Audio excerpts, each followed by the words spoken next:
Greetings, dear ones. It's Maitri coming to you with a Sunday afternoon with Maitri video. This is kind of a special edition, the Sunday before Christmas. It is the 20th of December today. And I love Christmas.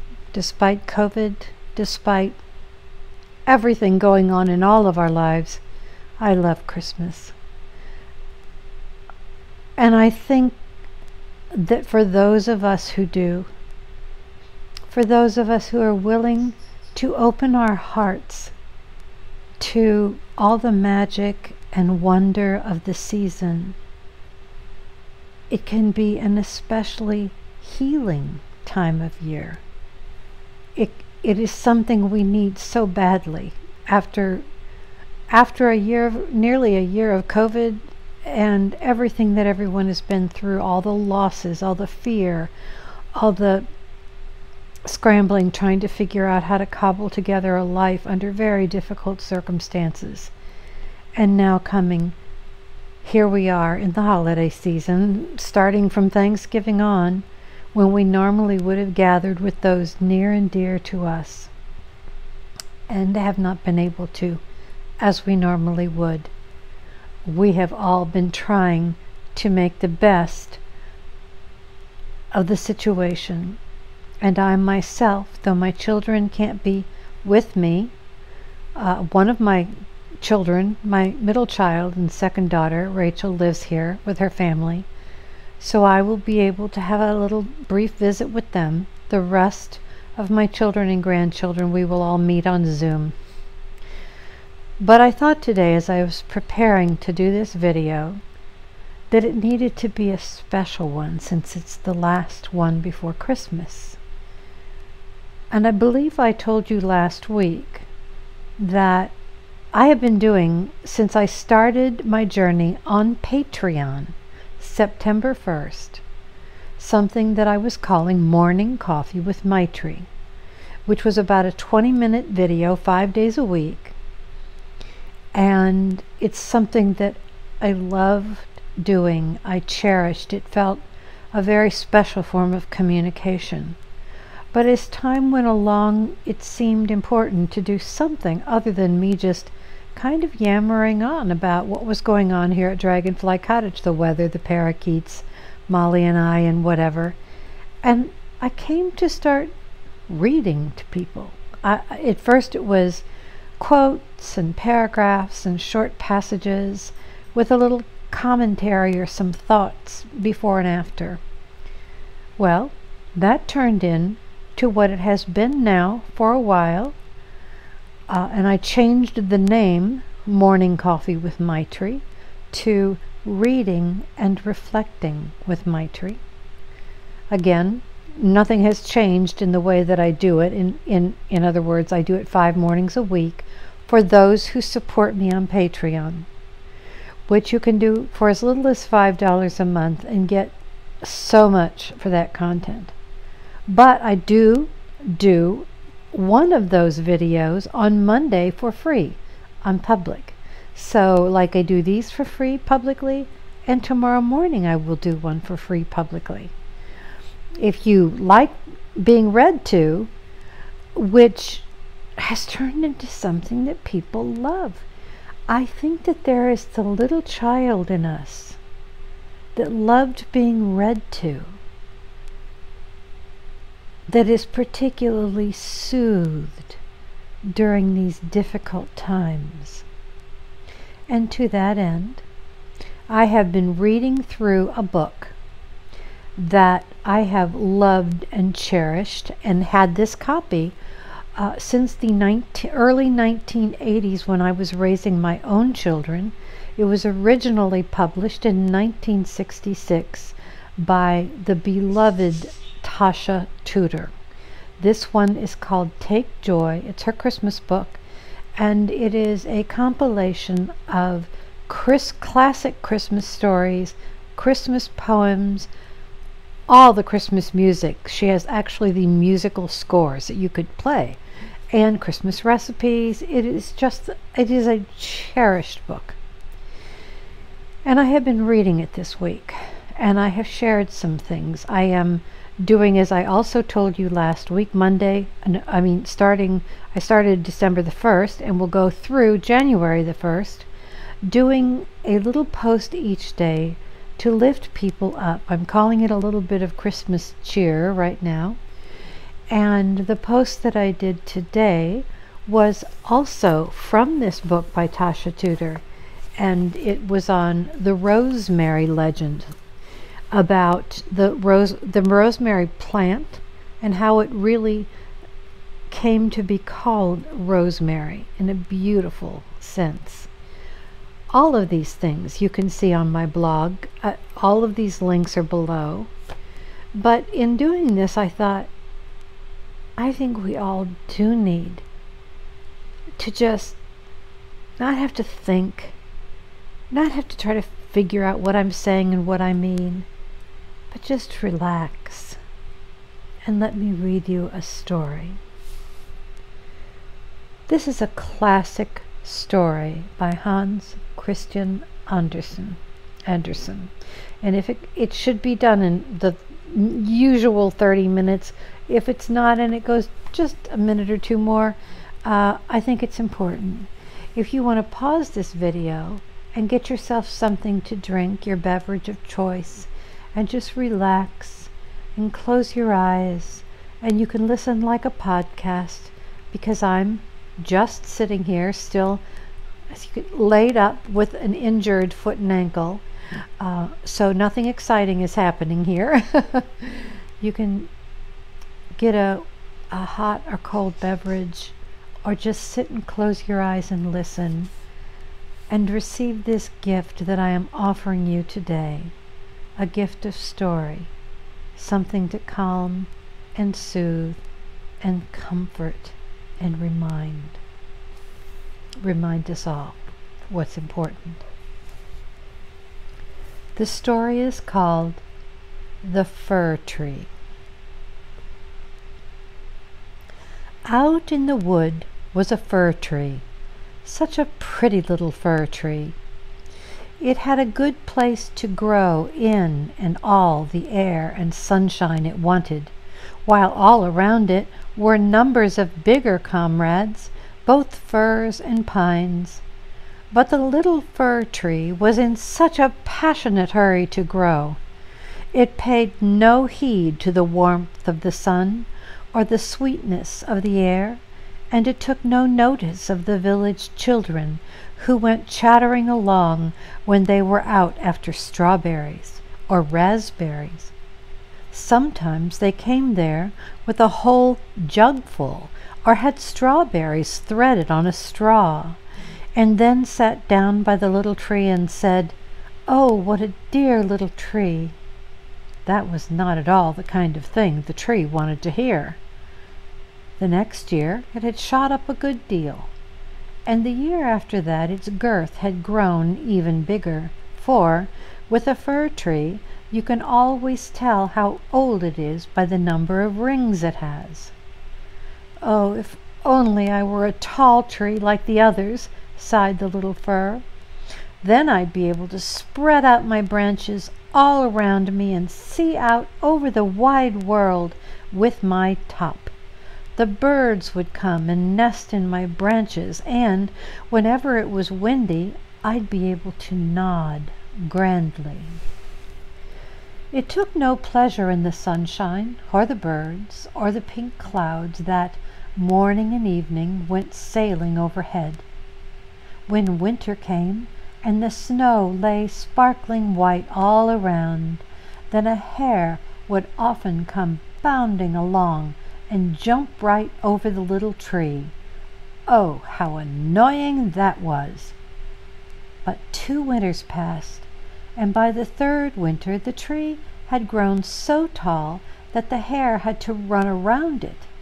Yes, grow, grow, become tall and old. That was much the finest thing in the world, thought the tree. In the autumn, the woodcutters always came and felled some of the tallest trees. That used to happen every year, and the young fir, which was now quite a sizable tree, trembled at the sight, for the splendid great trees would crack and crash to the ground. Their branches were lopped off, and they looked all naked and spindly. They were hardly recognizable. And then they were loaded onto wagons and carted away by horses out of the wood. Where were they off to? What was in store for them? In the spring, when the swallow and the stork arrived, the tree asked them, "Do you know where they've gone? Where they've been taken to? Have you seen anything of them?" The swallows knew nothing, but the stork looked thoughtful and replied with a nod, "Yes, I believe I know. I came across a lot of new ships as I flew here from Egypt. They had splendid masts. I dare say it was they. I could smell the fur. And they asked to be remembered to you. Oh, how straight they stand. How I do wish that I were big enough to fly across the sea. And as a matter of fact, what sort of thing is this sea? What does it look like?" "That would take far too long to explain," said the stork, and went his way. "Rejoice in your youth," said the sunbeams. "Rejoice in your lusty growth, and in the young life that is in you." And the wind kissed the tree, and the dew wept tears over it, but this meant nothing to the fir tree. As Christmas drew near, quite young trees were cut down, trees that often were nothing like so big or so old as our fir tree, which knew no peace and was always longing to get away. These young trees, and they were just the very handsomest ones, always kept their branches. They were laid on wagons and carted away by horses out of the wood. "Where are they off to?" asked the fir tree. "They are no bigger than I am. There was even one that was much smaller. Why did they all keep their branches? Where are they going?" We know," twittered the sparrows. "We've been peeping in the windows down in the town. We know where they're going. All the glory and splendor you can imagine awaits them. We looked in through the window panes and saw how the trees were planted in the middle of a cozy room and decorated with the loveliest things, gilded apples, honey cakes, toys, and hundreds of candles." "And then?" asked the fir tree, quivering in every branch. "And then? What happens to them?" "Well, we didn't see any more, but it was magnificent." "I wonder if it will be my fate to go that dazzling road," cried the tree in delight. "It's even better than crossing the ocean. How I'm longing for Christmas. I'm now just as tall and spreading as the others who were taken away last year. Oh, if only I were already on the wagon. If only I were in the cozy room amidst all that glory and splendor. And then, yes, there must be something still better, still more beautiful in store for me, or why should they decorate me like that? Something much greater and much more splendid. But what? Oh, the laboring and longing I go through. I don't know myself what's the matter with me." "Rejoice in me," said the air and the sunlight. "Rejoice in your lusty youth out here in the open." But the fir tree did nothing of the kind. It went on growing and growing. There it was, winter and summer, always green, dark green. People who saw it remarked, "That's a pretty tree." And at the next Christmas time, it was the first to be felled. The axe cut deep through pith and marrow, The tree fell to the earth with a sigh, faint with pain, with no more thoughts of any happiness. It was so sad at parting from its home, from the place where it had grown up, for it knew that never again would it see those dear old friends, the little bushes and flowers that grew around.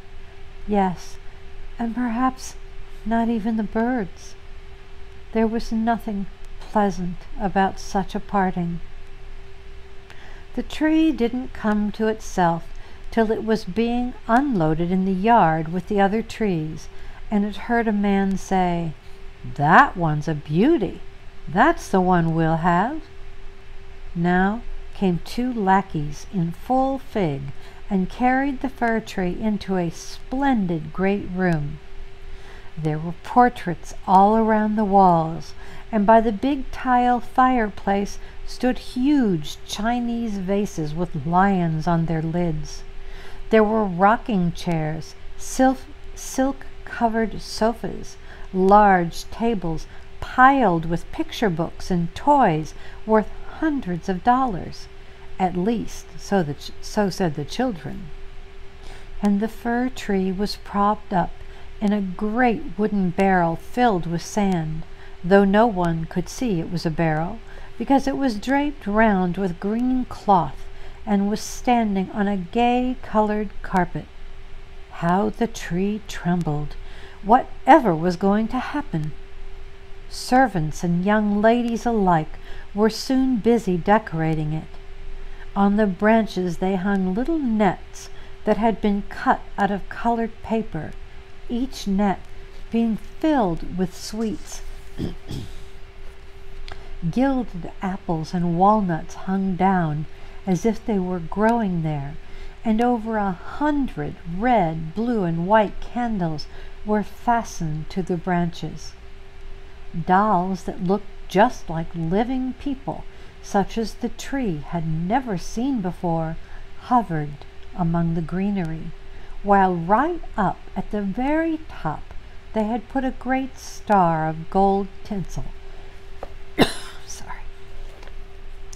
It was magnificent. You never saw anything like it. Let's sip of water. So sorry. Tonight, they all said. Tonight, it's going to sparkle. You'll see. Oh, if only tonight were here, thought the tree. If only the candles were already lighted. What happens then, I wonder? Do trees come from the wood to look at me?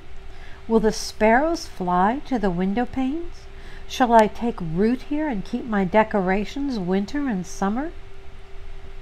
Well, a nice lot the fir tree knew, but it had got barkache from sheer longing, and barkache is just as bad for a tree as headache is for the rest of us.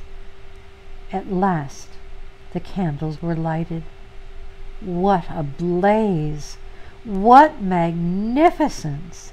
It made the tree tremble in every branch, until one of the candles set fire to the greenery.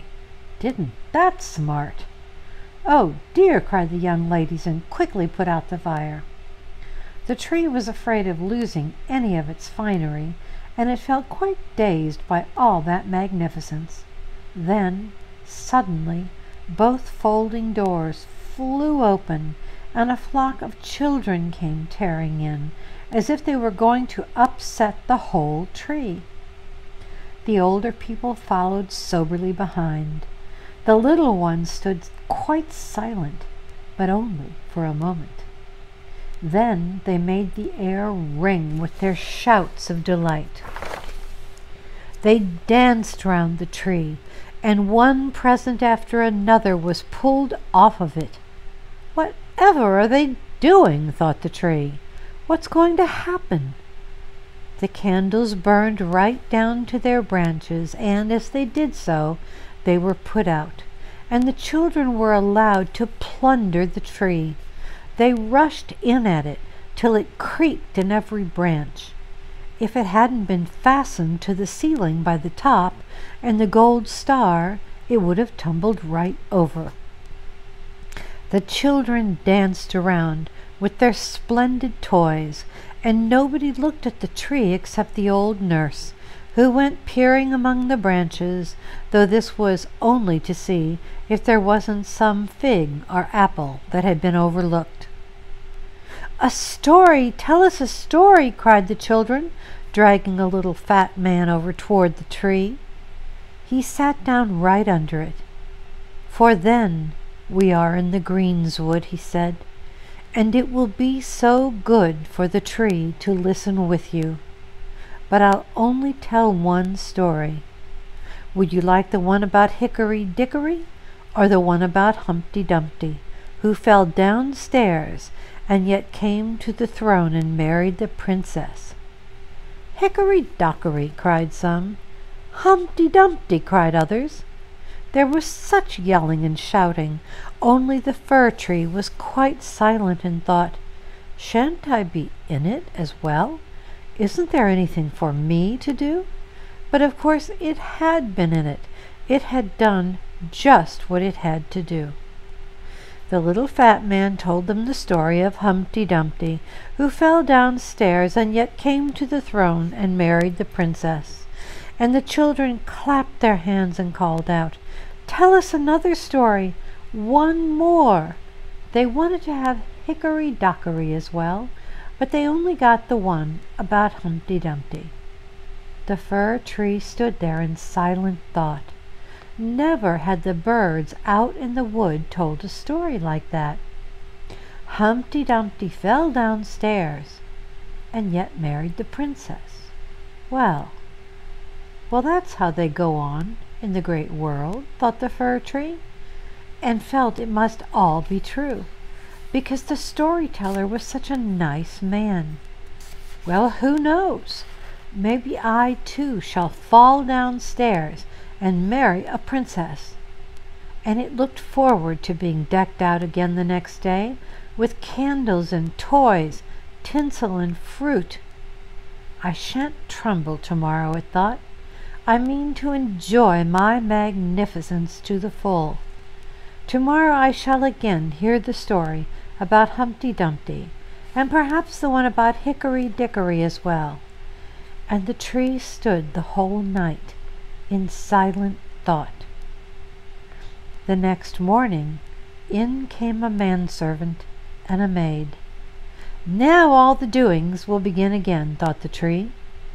Instead, they hauled it out of the room, up the stairs, and into the attic, where they stowed it away in a dark corner out of the daylight. "What's the meaning of this?" wondered the tree. "What is there for me to do here? What am I to listen to?" And it leaned up against the wall and stood there thinking and thinking. It had plenty of time for that, because days and nights went by.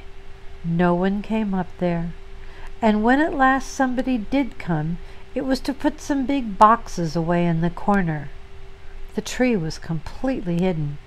You might have thought it was utterly forgotten. "It's winter by now outside," thought the tree. "The ground will be hard and covered with snow. People wouldn't be able to plant me, so I expect I shall have to shelter here till spring. How considerate, how kind people are! If only it weren't so dark and so terribly lonely in here. Not even a little hare. It was so jolly out in the wood when the snow was lying and the hare went bounding past, yes, even when it jumped right over me, though I didn't like it at the time. Up here, it's too lonely for words." "Peep, peep," squeaked the little mouse just then, creeping out on the floor, and another one followed it. They sniffed at the fir tree and slipped in and out of its branches. "It's horribly cold," said the little mice, "though this is actually a splendid place to be in, don't you think, old fir tree?"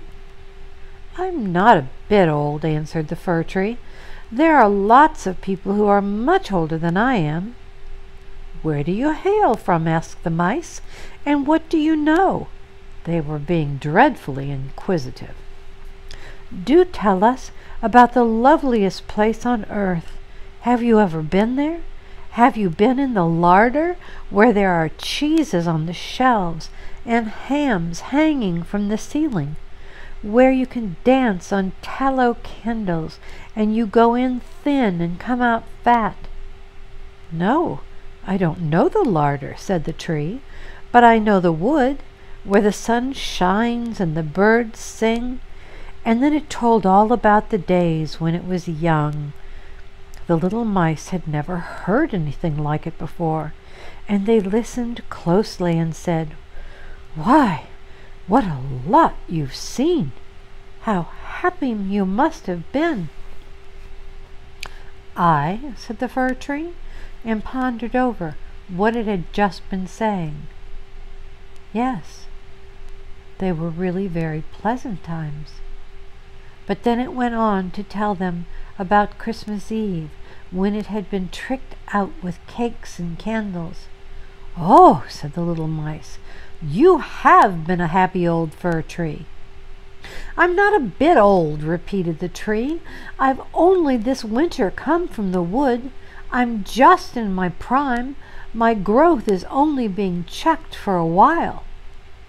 "What lovely stories you tell," said the little mice, and they came back the following night with 4 more little mice who wanted to hear the tree tell stories. And the more it told, the better it remembered everything itself, thinking, those were really rather jolly times. But they may come again, they may come again. Humpty Dumpty fell downstairs and yet won the princess. Perhaps I, too, may win a princess. And then the fir tree suddenly remembered such a sweet little birch tree growing out in the wood that, for the fir tree, would be a really beautiful princess. "Who's Humpty Dumpty?" asked the little mice. Then the fir tree told them the whole fairy tale. It could remember every word, and the little mice were ready to jump up to the top of the tree for sheer enjoyment. The night after night, then many more mice turned up, and on the Sunday even 2 rats. But these declared that the tale was not at all amusing, which disappointed the little mice, because now they didn't think so much of it either. "Is that the only story you know?" asked the rats. "Only that one," replied the tree. "I heard it on the happiest evening of my life, but I never realized then how happy I was." "It's a fearfully dull story. Don't you know any about pork and tallow candles? One about the larder?" "No," said the tree. "Well, then thank you for nothing," answered the rats, and went home again. In the end, the little mice kept away as well, and the tree said with a sigh, "It really was rather nice with them sitting around me, those eager little mice, listening to what I told them. Now that's over too, though I shall remember to enjoy myself when I'm taken out again." But when would that happen? Well, it happened one morning, when people came up and rummaged about the attic. The boxes were being moved, and the tree was dragged out. They certainly dumped it rather hard onto the floor, but one of the men at once pulled it along toward the stairs, where there was daylight. "Life's beginning again for me," thought the tree. It could feel the fresh air, the first sunbeams, and now it was out in the courtyard. Everything happened so quickly that the tree quite forgot to look at itself. There was so much to see all around. The yard gave on to a garden where everything was in bloom. The roses smelled so sweet and fresh as they hung over the little trellis, and the lime trees were blossoming, and the swallows flew around saying, "Give here, give here, give ye." My husband's arrived. But it wasn't the fir tree they were thinking of.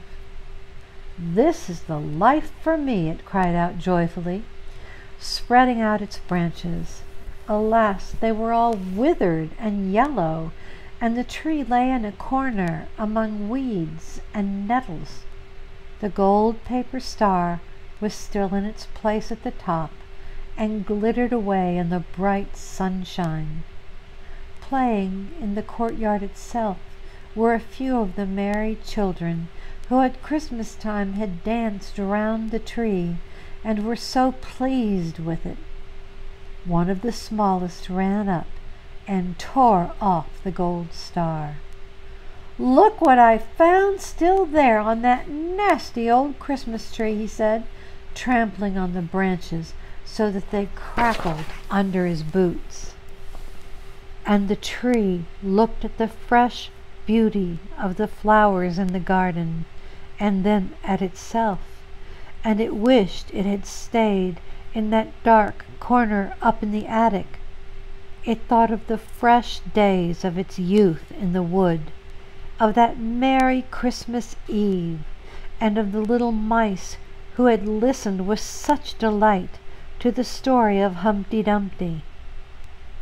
"All over," said the poor tree. "If only I had been happy while I could. All over." And the man came and chopped up the tree into small pieces till there was quite a heap. It made a fine blaze under the big copper pot in the fireplace, and the tree groaned so loudly that every groan was like a little shot going off. This made the children who were playing run in and sit down before the fire, and as they looked into it they shouted, "Bang!" But at every pop, which was a deep groan, the tree thought of a summer's day in the wood, or of a winter's night out there when the stars were shining. It thought of Christmas Eve and of Humpty Dumpty, the only fairy tale it had ever heard and was able to tell. And finally, the tree was burned right up.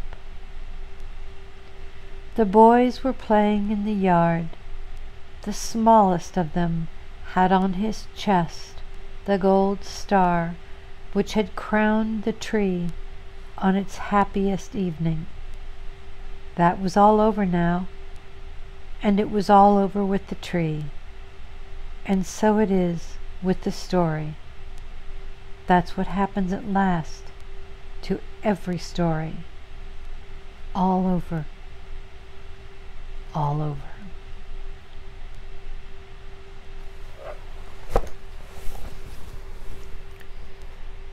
It's a touching Christmas tale and a reminder to cherish our lives in this moment with who we are, with what we have, as we are, with the gifts that are all around us this day, though they be small and barely noticeable. Take time to treasure every moment. We need to remember that, most especially now. Merry Christmas to one and all. May the days ahead be filled with light and love, and despite COVID and everything else, may they be merry and bright, at least in some brief moments, and may blessings in abundance be yours. Happy Christmas.